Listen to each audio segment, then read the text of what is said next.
Have you ever felt torn between the numbers, the analytics, the reach, the engagement, the algorithm, and figuring out what is the latest trend in how to best share your content so that it can get the best amount of reach and the most amount of downloads, and also how you're feeling with your content? Like, are you creative? Do you feel creative? Do you feel inspired? Or do you feel like you're in this hamster wheel of content creation? How can we balance both of this in a way that makes sense? That's what I want to talk about in today's episode. I want to break down how you can craft a mindful content strategy that honors both the analytical, the numbers, and the softer, the creativity, the creative side of your content creation. I'm Yesenia, your video podcast and content creation coach, and this is Creative Made, a podcast where we dive into the art of content creation, entrepreneurship, and mindful strategy to help you build a sustainable and thriving podcast brand. Let's dive in.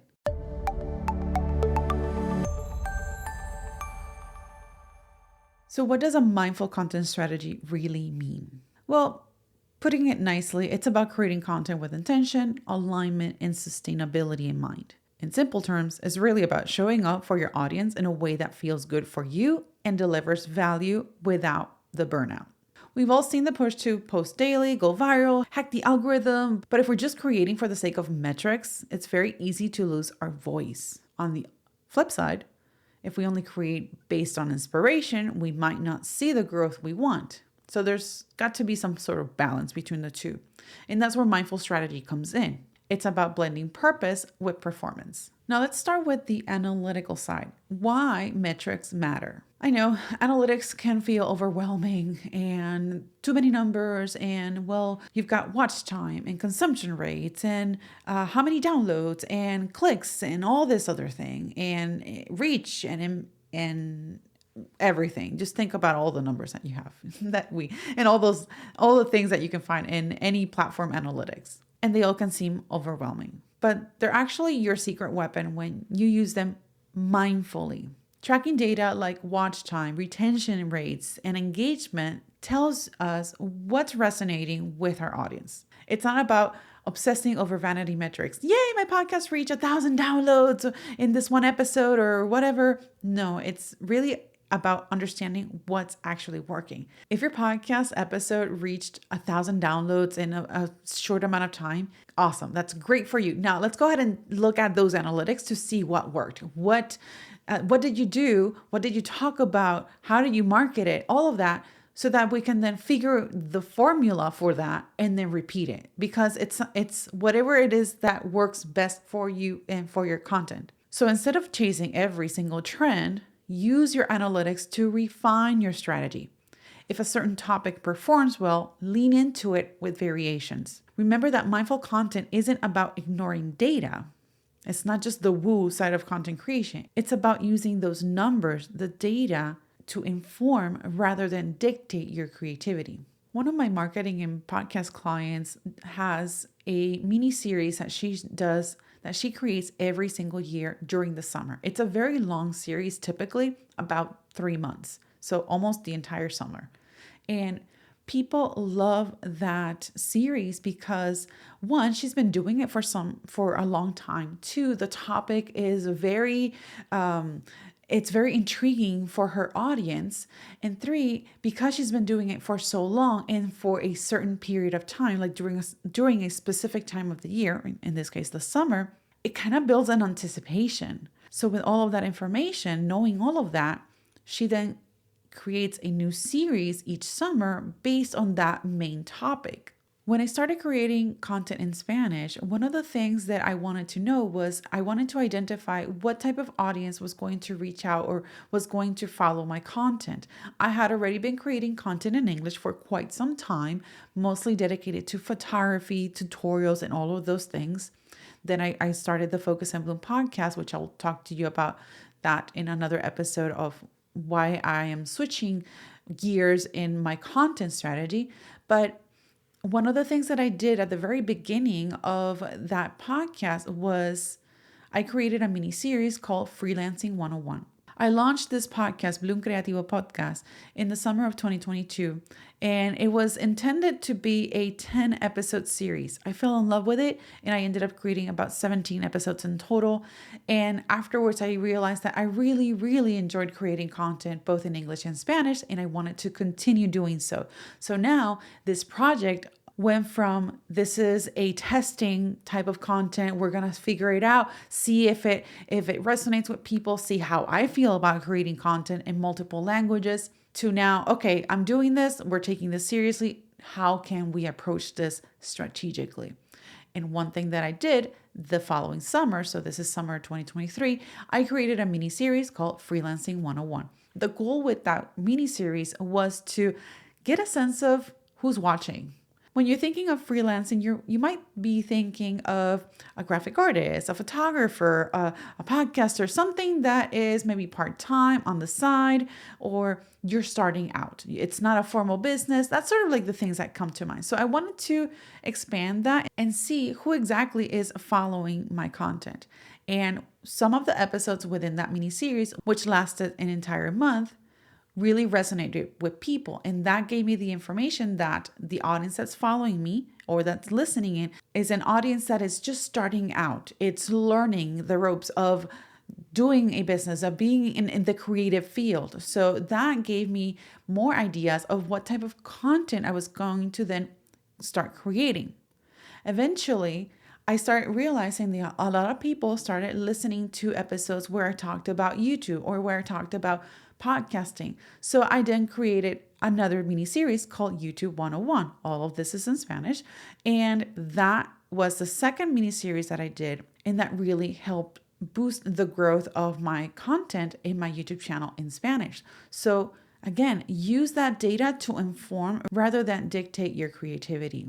Use it strategically in a way where you can mix the data, what the data is telling you, what your podcast is telling you, what your audience is telling you, and what you feel inspired to create, because you started the podcast, you started your business, you started your YouTube channel for a reason. So now your data and your content is going to support that reason, which will be to help your audience solve a particular problem. Now, opposite to the analytical, we have the creative side, the fun stuff. Let's shift gears and talk about the heart of content creation, the creative side. Creativity thrives in space. If you're constantly churning out content just to keep up, you're not giving yourself the time to produce work that truly reflects your brand. So go at it easy. Take a break. Take it slow. Give yourself permission to experiment. Sometimes the best ideas don't come from looking at data, but from allowing yourself to explore new formats, storytelling styles, or even just creating for fun. In episode 1, I talked about ways in which you can foster that creativity, foster or work through those creative blocks. If you haven't checked it out, go ahead and check out episode 1. I'll link it in the description. And remember that you should give yourself permission to experiment. A mindful approach means listening to your intuition, means that if something feels forced or disconnected from your purpose, it's okay to pivot. Now, we're going to talk about pivoting later on in another episode, because if you've been following me for a while, you know that I started my career as a photographer and now I'm a podcast content strategist and producer. So lots have happened, lots have changed, and pivoting can certainly have an impact in the way that your content is perceived and received and the results that you get from that pivot. Now let's go ahead and bring it all together. We talked about what the importance of the analytics, the importance of the numbers, and then the importance of how you're feeling, of acknowledging how you're feeling when you're creating content. How do you find the balance between analytics and creativity? So I want to break down into a couple of actionable steps that can help you align both sides without feeling the overwhelm. The first one is plan with intention. That first step is really to define clear content goals that resonate with both your business objectives and your creative vision. So you want to ask yourself, what do you want to achieve with this content? Is the goal of that content to educate your audience? Is it to build community? Are you sharing your journey? So like a behind the scenes type of episode or content? Is it part of a launch strategy? Is that episode just sharing information, news, trending topics, or is it evergreen content? Aligning your content with your purpose will help guide your creative process. And a mindful content strategy involves creating with a sense of direction, not just for the sake of posting. So, your business will be in different phases throughout the year and throughout the years. So, what phase is your podcast in? Are you just launching your podcast? Are you in the growth season? Are you in a launch season? Are you in a pivoting season? Where are you? What is the goal behind everything that you're doing? When you are aligning all of those pieces, that's going to help overall guide your creative process. The next thing is to batch and repurpose. And batching can be a little overwhelming. Actually, it could be very overwhelming to some people. I will agree on that, but it could also be a game changer. Working smarter, not harder. So when you batch your content, you're setting aside dedicated time to focus on producing multiple pieces at once, which also can help reduce the stress of constant creation. So creating one podcast episode has multiple steps. Think about the ideation of the content. So what are you going to talk about in this episode? To then writing the outline or your script, preparing the things, the pre-production of your content. And then you've got the actual recording. Sit down, record, have everything ready, record your episode. And then from there, we go into the post-production. So how are you going to post-produce it? Are you going to edit it yourself? Are you going to outsource? What platforms are you using if you're editing it yourself? What platforms are you using? And then we're talking about the repurposing. So now how are you going to repurpose that content so that you can promote it? Are you going to create an email, a blog post, a social media post, a YouTube stories, a YouTube shorts, stories, and I don't know about you, I'm already tired by just mentioning all of this. So yes, the content creation process can be overwhelming and does have lots of steps. And that's why batching different phases of your podcast content creation experience could be very helpful in making sure that you're focused on each and one of those different phases, as opposed to just do everything from start to finish in one big chunk. Now, you're more than welcome to do that. If you feel like you need to do the whole thing from start to finish, from the idea of an episode to scheduling it and having it ready, great. Within that concept of batch and repurpose, find what makes more sense to you.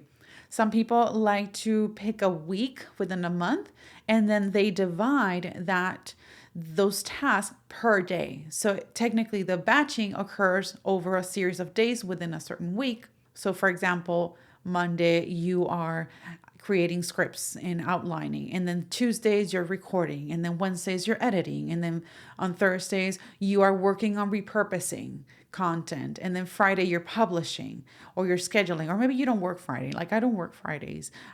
For the past several years I've been reviewing and working my schedule so that I can focus on working Monday through Thursdays. So adjust the batching and the repurposing portion of your content creation into a schedule that works for you, but that will allow you to have full focus and intention and attention when you're doing so. The next thing is to review and refine. It's important to regularly assess your analytics, but without obsessing over them each day. So yeah, you can take a look at how your podcast did today, or maybe within your first 7 days, to see how your efforts in marketing that podcast episode may result in more downloads, or more views, or more engagement, depending on which platforms you're focusing on. Maybe look at it once a month to see if there's a trend within that month, or maybe once every 90 days to get a bigger sense of what is trending within your own content. Remember that analytics are a guide and not a rule book, so don't let them take over your creative process. Instead, use the data to inform future content in a way that still aligns with your creative instincts. At the end of the year, last year, I met with one of my marketing clients and my coaching clients, and we were talking about analytics. Like, what are the analytics? There's so many numbers and so much data. What matters? What should we be focusing on? It really depends. Yes, there's so much data that we can look through, and it can be very overwhelming. Maybe prioritize certain types of data on a more ongoing basis, like a monthly basis, and then prioritize other type of data on a quarterly basis so that you can get a bigger perspective of things. The next thing is to schedule time for creativity. In episode 1, I talked about ways in which you can foster that creativity by looking at different mediums and going places, changing your environment. Creativity thrives in a space free from pressure. So schedule time specifically for creative exploration. And that could be trying out a new format, playing with different editing techniques, or simply creating for fun. This time is sacred, so make sure that you set aside a time that will help nurture your creativity. When you allow yourself to work without constant need for measurable outcomes, you give room for your intuition to guide the process, which in the end will only lead to the most authentic and engaging content that you can create. One thing that I've been feeling lately is, or towards the end of last year, 2024, was that I was creating content for the podcast, creating content for my clients, but I felt like I wasn't creating content for me, that I wasn't creating for the joy of creating. And one thing that I decided for this year was that each month I would create a mini creative challenge for myself to do something that I would not normally do. And in January, one of the things that I did was to go back to photography, but go back to film photography. So I went to the store and bought a disposable film camera, which I actually need to go to the store and develop it. So I haven't seen the photos yet. But one of the things that I loved about doing so was, one, I was going to go on a trip. I went to visit my friend in Arkansas, and I figured, well, I've never been there. So one, I'm already going to be inspired by the different a new location. And we were going to do different activities like going out for a hike and going to the museum and just talking and whatnot. So I knew that by default, I was going to be in a different environment, and that was going to foster or inspire or spark my creativity. So I went ahead and took it up a notch a little bit by getting that film camera, that disposable film camera with 27 films or stills. And that made me even more intentional, because back in the old days when you were using film, you only had a roll of film with certain amount of images. So 12, 24, 36. So that means that you couldn't go willy-nilly taking photos of every single thing. You needed to be very intentional in what you were going to photograph. And then when you picked your subject matter, then you needed to be very intentional in how you were framing it. Was it going to be vertical or horizontal? What's going to be the focus within that frame? Do the same thing with your creativity. Do the same thing with your episodes. The same way that you can take multiple photos, what is it that you're going to be focusing on for each of those photos? The same thing goes with your episodes. What are you going to focus on each episode? For example, if you are taking photos of flowers, you can have an amazing, beautifully shot series of flowers. What are you going to focus in each of those images? That's the same for your episodes. You can talk about one subject matter, one specific thing that's your focus, that's your main thing, and you can approach it in multiple ways, in multiple aspects, from multiple perspectives. And that's how you're going to bring focus into each and one of your episodes. That's how each and one of your episodes will help solve a problem, will help solve a question or an issue that your audience has. The next thing is to embrace fluidity. It's important to recognize that your strategy will evolve over time. And flexibility is one of the most important aspects of a mindful content strategy. As your business and audience grows, so should your approach. So don't be afraid to adjust your strategy based on new insights, changing trends, or even your own evolving creative desires. Staying adaptable ensures that your content doesn't feel stale or forced, but remains fresh and in tune with where you are at in your journey. All right, my friend, that's a wrap on today's episode. I hope this episode helped you see that you don't have to choose between strategy and creativity, between numbers and creating. You can have both. It's all about approaching your content with mindfulness, intention, and balance. If you enjoyed this episode, I'd love for you to leave a review or share it with a fellow content creator. And if you want to dive deeper into mindful content strategy, be sure to follow along on Instagram or YouTube at Creative Made Podcast. Until next time, keep on creating.